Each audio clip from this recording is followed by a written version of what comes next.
Hi hello வணக்கம் friends. Welcome to அழகு Tamil channel. நான் உங்கள் சசி. இன்னைக்கு நாம் பார்க்க போகிற கதையில் வர கதாபாத்திரங்களை நம்ம வாழ்க்கையில் நம்ம எப்பயாவது ஒரு முறையாவது நம்ம சந்திச்சிருப்போம், கடந்தும் போயிருப்போம். அதீதமான புகழ்ச்சிக்கு மயங்கினா என்ன நடக்கும்ன்றது தான் இன்னைக்கு கதையில் நாம் பார்க்க போகிறோம். வாங்க கதைக்குள்ளே போகலாம். ரொம்ப வருஷத்துக்கு முன்னாடி சக்கரவர்த்தி ஒருத்தர் இருந்தார். அவர் அடிக்கடி உடை மாற்றுவார். ஒவ்வொரு தடவையும் விதவிதமான உடைகளை அணிஞ்சுப்பார்.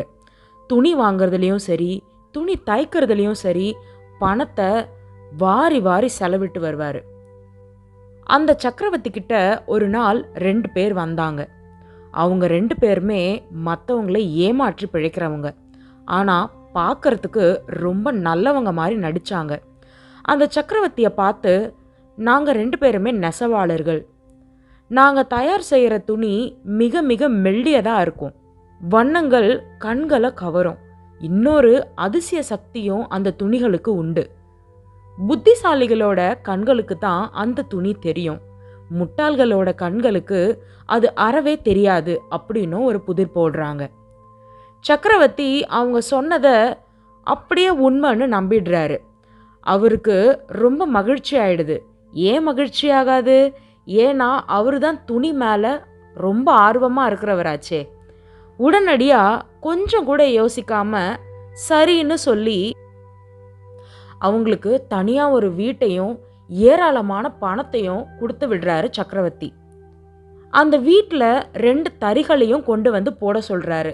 இதில் நீங்கள் துணிகளை நெய்ய ஆரம்பிக்கலான்னு சொல்லிட்டு போயிடுறாரு. ஆனால் அந்த 2 ஏமாற்று பேர் வழிகளும் துணிகளை நெய்யலை. அதுக்கு பதிலாக பாசாங்கு செஞ்சாங்க. சில நாட்கள் உருண்டோடுச்சு.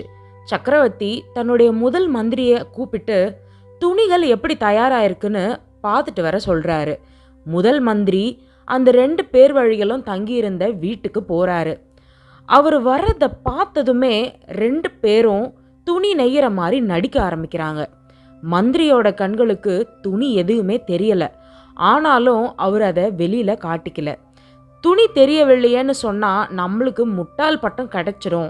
அதனால் அவர் ஆஹா எவ்வளவு மெல்லிய துணி, அற்புதமான வர்ணங்கள் அப்படின்னு புகழ்ந்துட்டு போயிடுறாரு.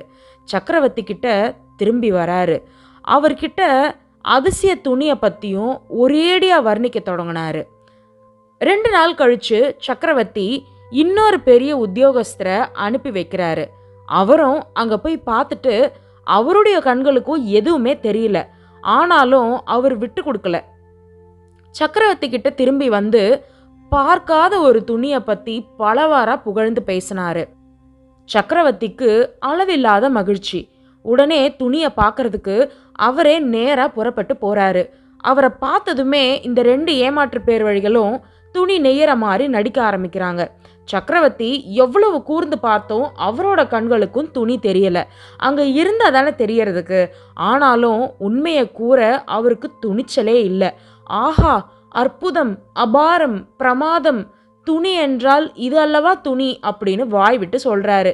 இந்த துணியில தான் உங்களுக்கு அழகான ஆடை தைக்க போறோம். ஆடை தயாரானதும் அதை தாங்கள் அணிஞ்சுக்கிட்டு இந்த நகர் முழுவதும் ஊர்வலம் வரணும் அப்படின்னும் அந்த 2 ஏமாற்று பேர் வழிகளும் சொல்றாங்க. சக்கரவர்த்தியும் சரின்னு சொல்றாரு. ஒரு நல்ல நாள் பார்த்து ஊர்வலம் நடத்துறதுன்னு முடிவு பண்றாங்க. குறித்த தேதியில சக்கரவர்த்தி இந்த 2 பொல்லாதவர்கள் இருக்கிற வீட்டுக்கும் வந்து சேர்றாரு. நெசவாளராக நடிச்ச அந்த 2 பேரும் சக்கரவர்த்தி அணிஞ்சிருந்த உடை எல்லாத்தையும் கழட்டுறாங்க. அதுக்கப்புறம் அந்த 2 பேரில் ஒருத்தன் கால் சட்டையை போடுறது மாதிரியும் பாசாங்க செஞ்சான். இன்னொருத்தன் மேல் சட்டையை போடுற மாதிரியும் அழகாக நடித்தான். கொஞ்ச நேரத்துக்கு அப்புறம் ஆஹா எவ்வளவு அழகாக இருக்குது, உங்களுக்கு ரொம்ப பொருத்தமான உடை அப்படின்னு புகழவும் செய்கிறாங்க. அப்புறம் என்ன, ஊர்வலமும் ஏற்பாடு செய்யப்பட்ட மாதிரி சிறப்பாக நடந்தது. ஊர்வலமும் ஆரம்பிச்சுது. சக்கரவர்த்தி ஊர்வலமாக வர்றத ஊர் மக்கள் எல்லாருமே பார்க்க ஆரம்பித்தாங்க. ஐயோ ஆடை இல்லாமல் வராரேன்னு யாராவது ஒருத்தராவது சொல்லணும்ல. அதுதான் இல்லை. ஏன்னா இந்த ஆடை யாருடைய கண்களுக்கு தெரியலையோ அவங்க முட்டாள்கள் அப்படின்னு இந்த செய்தி முன்னமே பரவுனதுனால எல்லாரும் தங்களை ஒரு புத்திசாலியா காமிக்க நினைச்சாங்க. அதனால அந்த இடத்துல அடடா பிரமாதம், இந்த துணி அல்லவா துணி, எவ்வளவு அற்புதமா இருக்குதுன்னு எல்லாரும் புகழ தான் ஆரம்பிச்சாங்க. இப்படி எல்லாரும் தங்களை புத்திசாலியா காமிச்சிட்டு இருந்த அந்த ஒரு தருணத்துல ஒரு கீச் குரல் ஒன்று கேட்டுச்சு.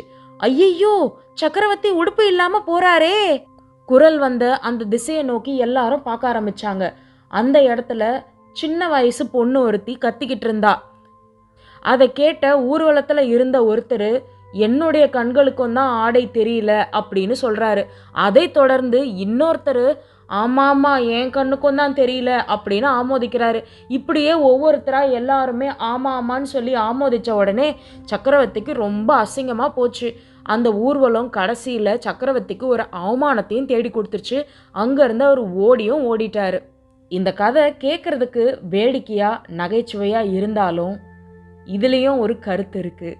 அது என்னன்னா, இந்த மாதிரியான ஆட்களை நம்மளோட வாழ்க்கையில் கண்டிப்பாக பார்த்துருப்போம். இந்த மாதிரி விஷமத்தனமான ஆட்களை நம்ம ஒரேடியாக ஒதுக்கிட முடியாது. அவங்கள இந்த மாதிரி ஆட்களை ஒரு எல்லையோடு நம்ம வச்சு பழகணும். கண்டிப்பாக நம்ம புகழ்ச்சிக்கு மயங்கிடக்கூடாது.